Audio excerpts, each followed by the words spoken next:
Assalamualaikum warahmatullahi wabarakatuh. Apa kabar? Saya Hersman Arif dari Forum News Network.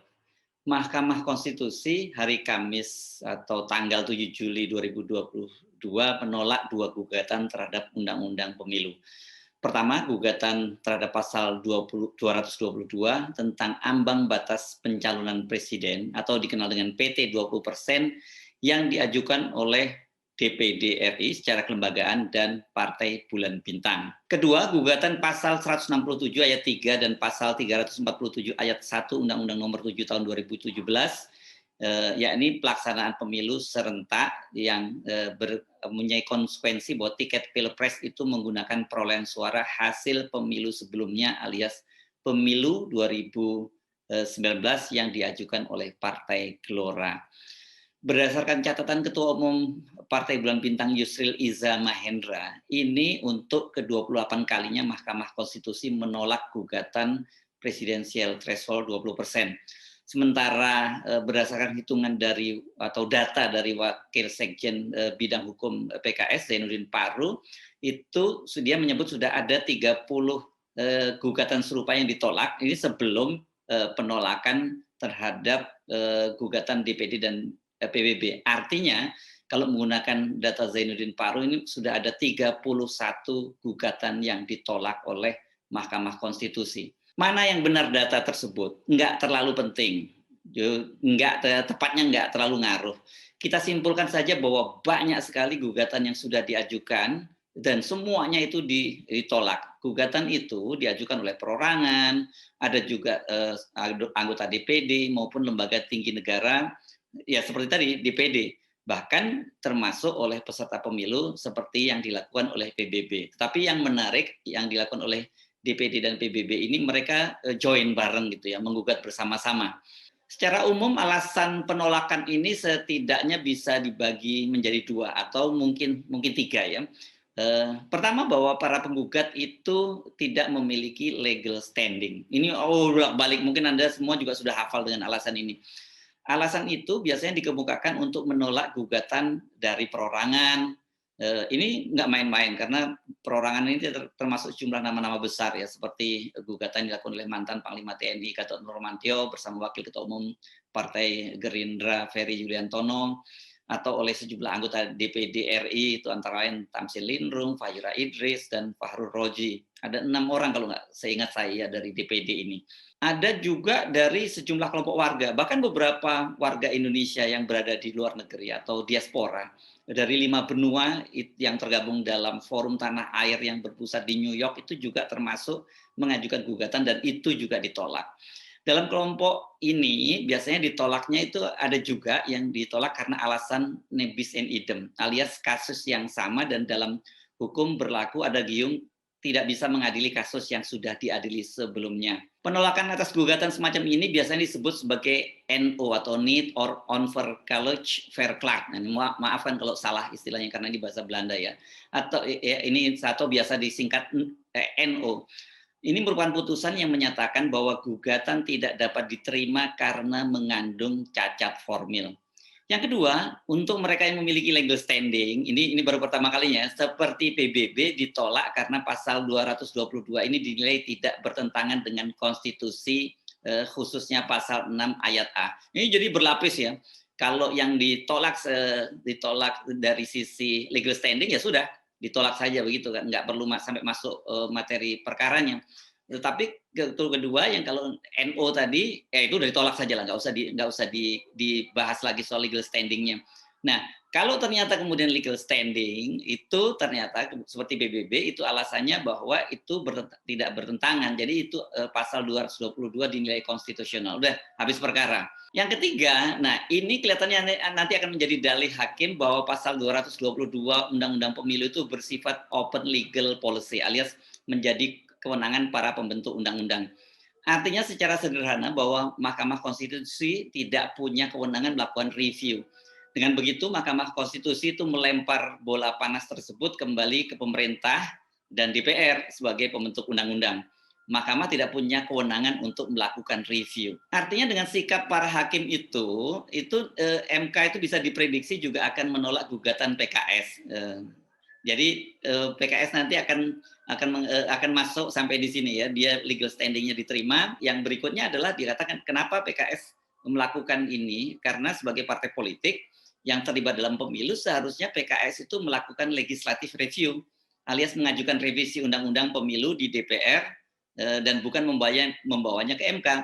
Walaupun kita tahu sebenarnya mengapa misalnya PKS tidak mengajukan legislative review, karena dengan komposisi partai pemerintah sekarang yang sangat berkuasa di DPR, 81,9%, tersisa PKS dengan Demokrat, ini dipastikan bahwa kalau toh mengajukan legislative review atau mengajukan semacam revisi dari undang-undang pemilu, dipastikan juga akan ditolak. Soal mengapa PKS ini juga dipersoalkan, ini kan sesungguhnya sudah disampaikan oleh Wakil Ketua MPR dari Partai Persatuan Pembangunan, Arsul Sani.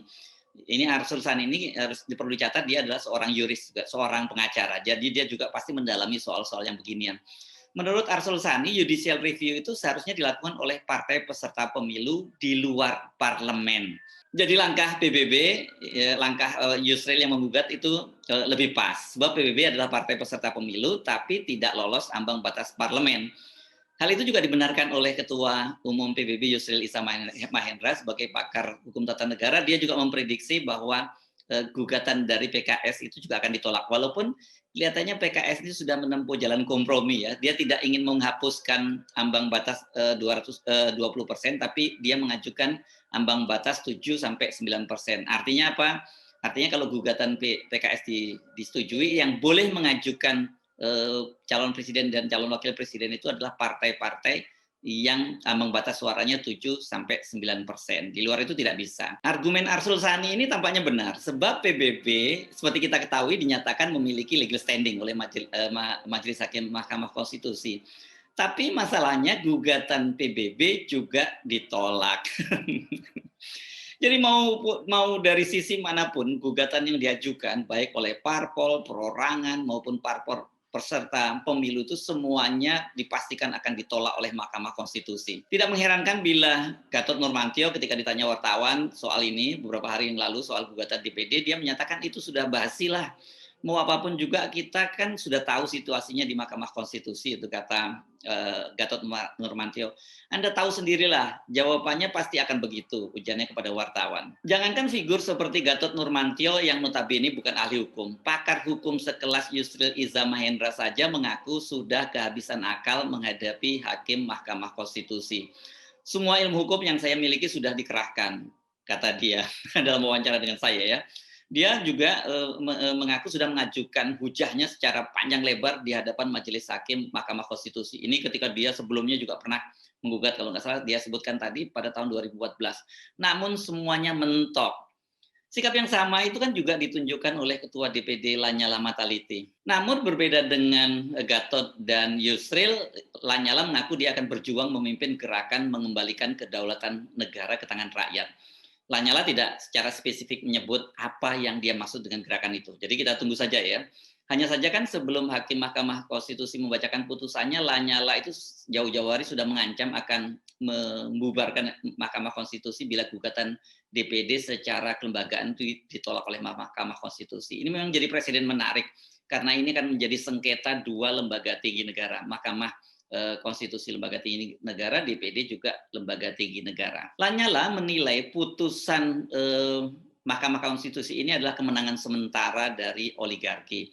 Soal peran oligarki di balik keputusan Mahkamah Konstitusi itu juga dinyatakan oleh Yusril Iza Mahendra. Hanya ada satu penjelasan menurut dia mengapa Mahkamah Konstitusi menolak semua gugatan presidensial threshold 20%.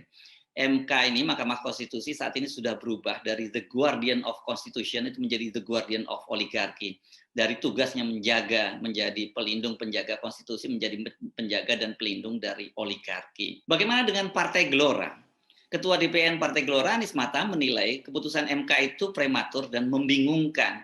Namun dia mengaku bahwa akan kembali mengajukan gugatan pemisahan pemilu legislatif dan pilpres sebagai alternatif dari gugatan PT 20%. Ini sangat merugikan kami sebagai partai politik dan rakyat sebagai pemilik suara, ungkapnya. Gugatan yang diajukan Partai Gelora, kata Anies, pada prinsipnya ingin memastikan presiden yang dicalonkan berdasarkan pada suara rakyat yang mewakili pikiran dan perasaan hari ini, bukan yang kedaluarsa.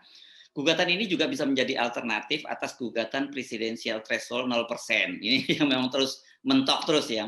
Anies Mata sangat benar. Gugatan pemisahan pemilu legislatif dan pilpres ini memang bisa menjadi alternatif bila PT 20% tetap terus ditolak oleh Mahkamah Konstitusi.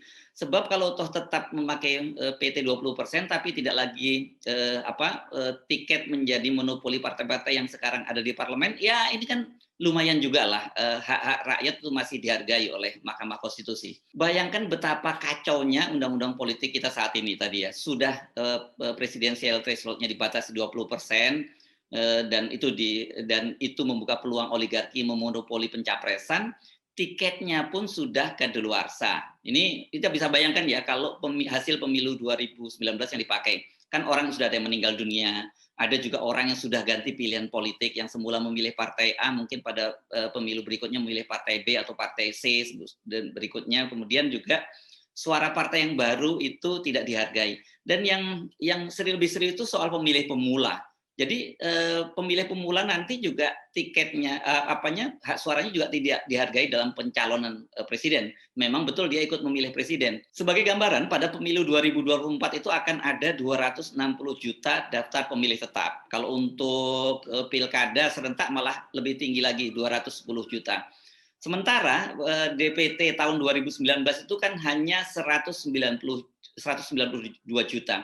Artinya ada 14 juta selisih suara atau 6,7% suara dari DPT nanti ya. Jumlah itu kalau kita bandingkan dengan perolehan suara partai-partai politik pada Pilpres 2019 itu kalau dibandingkan dengan P3 itu lebih dari 2 kali lipat ya. Bahkan ini perolehan total suara ini lebih tinggi dari perolehan suara seperti Partai PAN, Partai Demokrat, PKS, Nasdem, bahkan PKB. PKB yang berada di peringkat 4 besar itu hanya memperoleh 13,7% saja, 13,7 juta suara saja.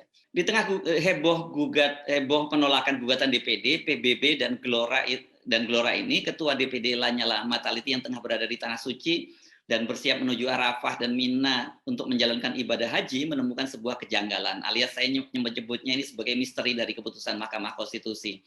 Di halaman 74 dari putusan sebanyak 77 halaman itu tertulis salah satu pertimbangan majelis hakim terkait materi gugatan. Itu dikatakan begini, saya copy paste saja ya sesuai aslinya, itu kata Lanyala dalam keterangan persnya. Mahkamah menilai argumentasi pemohon 2 didasarkan pada anggapan munculnya berbagai ekses negatif seperti oligarki dan polarisasi masyarakat akibat berlakunya ketentuan pasal 222 Undang-Undang Nomor 7 Tahun 2017. Terhadap hal tersebut, menurut Mahkamah, argumen pemohon 2 yang demikian adalah tidak beralasan menurut hukum, karena tidak terdapat jaminan bahwa dengan dihapuskannya syarat ambang batas pencalonan pasangan calon presiden dan wakil presiden oleh partai politik atau gabungan partai politik, maka berbagai ekses sebagaimana didalilkan oleh pemohon 2 tidak akan terjadi lagi. Nah, artinya oligarki itu ada dan nyata, tetapi menurut MK tidak ada jaminan mereka akan hilang dengan dihapuskannya pasal 222 itu. Jadi artinya dibiarkan saja seperti ini, oligarki tetap ada dan polarisasi yang merugikan masyarakat juga tetap ada. Jadi, kata Lanyala, upaya kita dan puluhan elemen masyarakat lain yang telah mengajukan judicial review atas pasal 222 dengan semangat untuk meminimalisir kerugian rakyat yang timbul akibat pasal tersebut ditolak oleh MK. Karena bagi MK tidak ada jaminan dengan dihapusnya pasal 222 itu lantas kerugian yang dialami oleh rakyat akibat adanya oligarki dan polarisasi akan hilang. Jadi dengan kata lain, apakah bisa dibuat dalam kalimat biar saja kerugian itu terus dirasakan rakyat. Temuan Lanyala itu menjadi sangat signifikan dengan kecurigaan sebelumnya ya, kecurigaan Lanyala maupun Yusril berkaitan dengan kepentingan oligarki. Dengan keputusan Mahkamah Konstitusi itu, sesungguhnya kita sudah bisa membayangkan bahwa pemilu 2024 itu akan tetap dikendalikan oleh oligarki. Dalam bahasa Wakil Ketua Umum Partai Gelora Fahri Hamzah, tiket Capres 2024 itu sekarang ini sudah di kantong oligarki. Rakyat hanya dimobilisasi untuk datang ke TPS, memberikan justifikasi bahwa pemilu sebagai indikator sebuah negara demokrasi telah dilaksanakan. Faktanya semuanya sudah diatur dan ditentukan oleh oligarki. Partai apa yang boleh mengajukan pasangan capres-cawapres, siapa pasangan capres-cawapres yang akan maju, dan siapa yang akan menang dan kemudian menjadi presiden dan wapres mendatang sesungguhnya sudah ditentukan dari sekarang, dan itu yang menentukan adalah para oligarki. Saya Harisbun Arif dari Forum News Network. Sampai jumpa lagi. Wassalamualaikum warahmatullahi wabarakatuh. Tetap semangat.